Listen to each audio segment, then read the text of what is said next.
Assalamualaikum warahmatullahi wabarakatuh.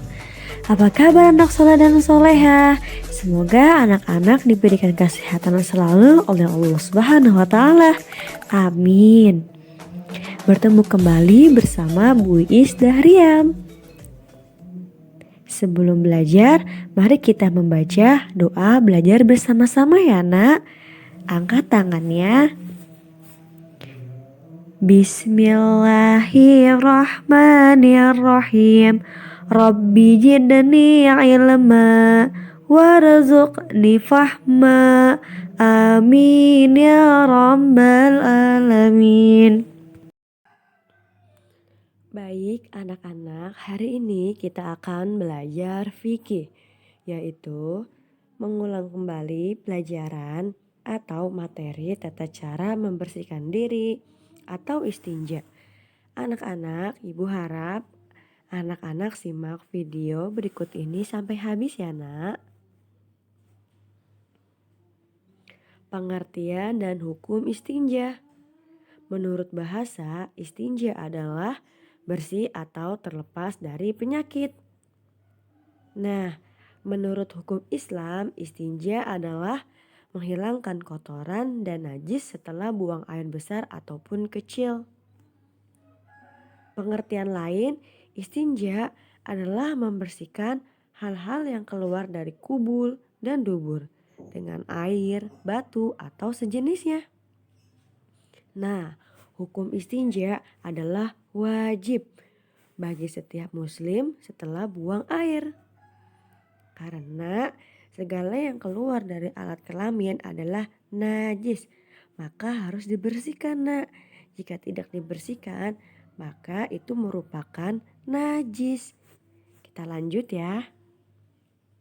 Etika buang air kecil atau besar. Nah, 1. Tidak buang air sembarangan. Karena Rasulullah SAW melarang kita pipis atau BAB di air yang tidak mengalir. Karena jika pipis di air yang diam, maka airnya akan berbau. Itu dilarang ya. Nah, Rasulullah juga melarang kita buang air di tempat berteduhnya manusia. Contohnya, di tempat peristirahatan manusia atau orang. Itu tidak boleh ya. Rasulullah juga melarang kita buang air di lubang-lubang tanah dan pohon. Karena di lubang tanah terdapat kehidupan lain. Nah, contohnya seperti ini. Nah, anak-anak tidak boleh ya. Kita lanjut yang kedua. Tidak terlihat orang. Rasulullah SAW melarang kita buang air di tempat terbuka. Tempat terbuka memungkinkan orang lain dapat melihat aurat kita. Nah, bagi perempuan auratnya adalah seluruh tubuh kecuali wajah dan telapak tangan. Aurat laki-laki adalah antara pusar dan lutut. Anak-anak harus tahu ya. Oke, kita lanjut ya.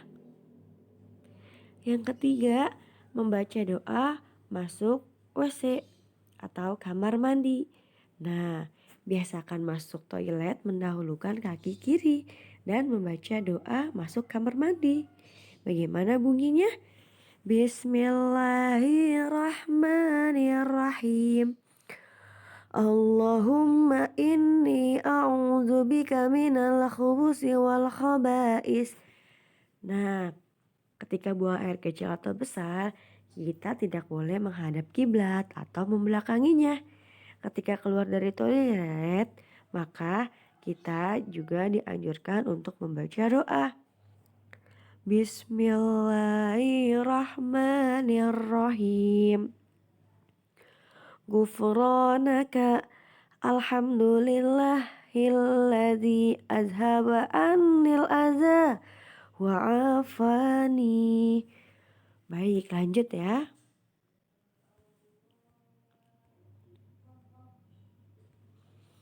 Yang keempat, menghindari bercakap-cakap di toilet.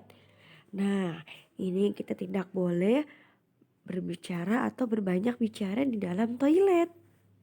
Yang terakhir, yaitu membersihkan air pipis. Air pipis mengandung kotoran. Badan dan pakaian yang terkena najis tidak akan sah ketika sholat.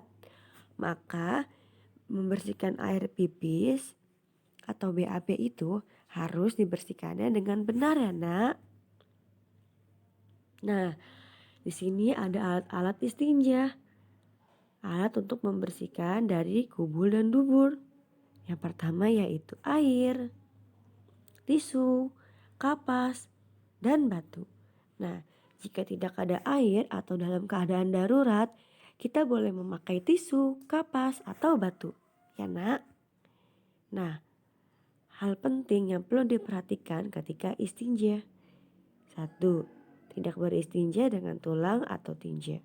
2. Tidak beristinja dengan tangan kanan. 3. Beristinja dengan bilangan ganjil. 4. Beristinja dengan air dan batu. Beristinja dengan air itu lebih baik daripada dengan batu. Nah, praktik tata cara istinja. Pasti anak-anak sering sekali melakukannya dalam kehidupan sehari-hari. Akan tetapi masih ada beberapa yang mungkin belum dipraktikkan ya. Mari kita belajar kembali. Yang pertama, berdoa sebelum masuk WC. Selanjutnya, mendahulukan kaki kiri ketika masuk WC. Nah, memakai alas kaki. Jika di dalam rumah atau di WC rumah tidak apa-apa tidak memakai alas kaki nak. Menutup pintu, membersihkan kubul dan dubur, menyiram lantai, membuang sampah pada tempatnya, mendahulukan kaki kanan ketika keluar WC, dan yang terakhir berdoa setelah keluar kamar mandi. Hikmah istinja. Beristinja dengan benar memiliki beberapa hikmah. Yang 1, bentuk pengakuan Islam terhadap kesucian manusia. 2, menjaga kewibawaan dan kemuliaan umat. 3, menjaga kesehatan. Dan 4, menyiapkan diri saat menghadap kepada Allah.